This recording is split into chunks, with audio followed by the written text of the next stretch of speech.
சிவகங்கை மாவட்டம் காரைக்குடி கட்டிடக்கலைக்கும் உணவுக்கும் பெயர் பெற்ற ஊர்.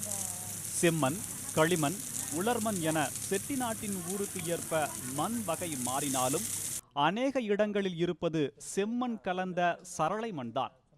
வறட்சி மாவட்டம், வானம் பார்த்த பூமி என்று சொல்லப்படும் காரைக்குடியில் பொறியியல் பட்டதாரியான விடுதலை அரசு என்பவர் விவசாயத்தில் அதிக ஈடுபாடு கொண்டவர்.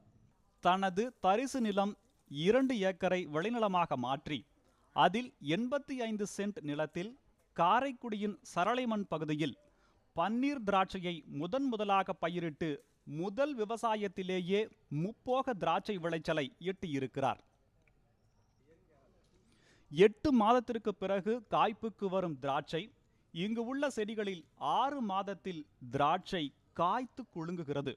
இதனால் மேலும் அருகில் உள்ள இடத்திலும் திராட்சை விவசாயத்தை பெருக்குவதற்கான முயற்சியை மேற்கொண்டு வருகிறார். காற்றில் ஈரப்பதம் அதிகமாகி உள்ளதால் திராட்சை தோட்டங்களில் அடிச்சாம்பல் மற்றும் மேல் சாம்பல் நோய் தாக்கும் சூழ்நிலை உள்ளது. இந்த நோய் இலைகளை தாக்கும். பூங்கொத்தும் பிஞ்சுகளும் கூட பாதிக்கப்படுகிறது. இலையின் அடிப்பாகத்தில் வெண்மை நிற பூஞ்சான வளர்ச்சி காணப்படும். அதற்கு நேர் எதிர் இலையின் மேல் பகுதி மஞ்சள் நிற புள்ளிகள் தோன்றும். நோயின் தன்மை தீவிரமடைந்த நிலையில் இலையின் மேல் பகுதியில் பிரவுன் கலரில் இலை புள்ளிகள் காணப்படும். புதிதாக முதிர்ந்த இலைகளையும் இந்நோய் தாக்கும். இப்படிப்பட்ட பல நோய்களில் இருந்து இவற்றை பாதுகாத்து திராட்சை சாகுபடி செய்துள்ளது அனைவரையும் ஆச்சரியப்படுத்தி உள்ளது. தோட்டக்கலை பயிர்களில் முதன்மையானது திராட்சை. ஆண்டு முழுவதும் திராட்சை விளையும் பூமியாக தேனி, திண்டுக்கல் மாவட்டம் திகழ்கிறது. மண் வெட்டி கொண்டு வெட்டினால் கல் பூமியில் விவசாயம் எவ்வாறு சாத்தியம் என்பர். அதை தவிடுபொடியாக்கி விவசாய உற்பத்தியில் மெல்ல மெல்ல தன் இலக்கை எட்டி வருகிறது காரைக்குடி.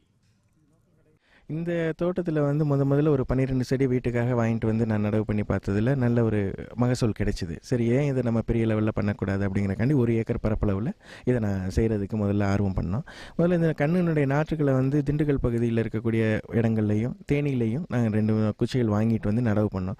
இந்த நடவு முறைகளில் நாம் ரெகுலராக பண்ணுறது மாதிரி இல்லாமல் நம்ம புது முறைகளை செய்வோம். ஏன்னா நம்ம வறட்சி மாவட்டம், கண்ணுகள் கொண்டு வந்து முதல்ல வைக்கும்போது கண்ணுகள் பட்டு போகிறதுக்கான சூழ்நிலைகளும் வரும். அதனால் அதுக்கெல்லாம் தயார்படுத்துகிற மாதிரி நம்ம மண்ணை முதல்ல பக்குவப்படுத்திக்கிட்டோம். மண் தன்மையை பொறுத்த வரைக்கும் நம்ம சிவகங்கை மாவட்டத்தில் காரைக்குடி மண் வந்து செம்மண் கிராவல். அதாவது கிராவல்னால் ரொம்ப கடினமாக இருக்கக்கூடிய கிராவல். இந்த கிராவலில் வந்து தண்ணீர் வந்து ரொம்ப அதிகமாக எவ்வளோ தான் நம்ம பாய்ச்சினாலும் ஒரு மணி நேரம் 2 மணி நேரத்தில் அந்த தண்ணி வந்து ட்ரெயின் ஆகிடும். அது வந்து இந்த கொடிக்கு வந்து ஒரு பெரிய ப்ளஸ் பாயிண்ட். இந்த கொடிக்கு வந்து தண்ணி அதிகமாகவும் இருக்கக்கூடாது, குறைவாகவும் இருக்கக்கூடாது. மழை பெஞ்சாலும் இந்த கொடி பட்டு அழுகக்கூடிய தன்மைக்கு வந்துடும். பட் அது வந்து இல்லாமல் நம்ம மண் வந்து இலகுவாக இருக்குது. ரெண்டாவது, இதில் வந்து ஊட்டச்சத்துக்கள் வந்து நம்ம மண்ணை பொறுத்த வரைக்கும் உரங்கள் நம்ம வந்து மண்புழு உரம், மாட்டீர்கள் பீரியாடிக்காக நம்ம கொடுத்தோம்னா எந்த வித மண்ணாக இருந்தாலுமே நம்ம மாற்றக்கூடிய தன்மை இருக்குது.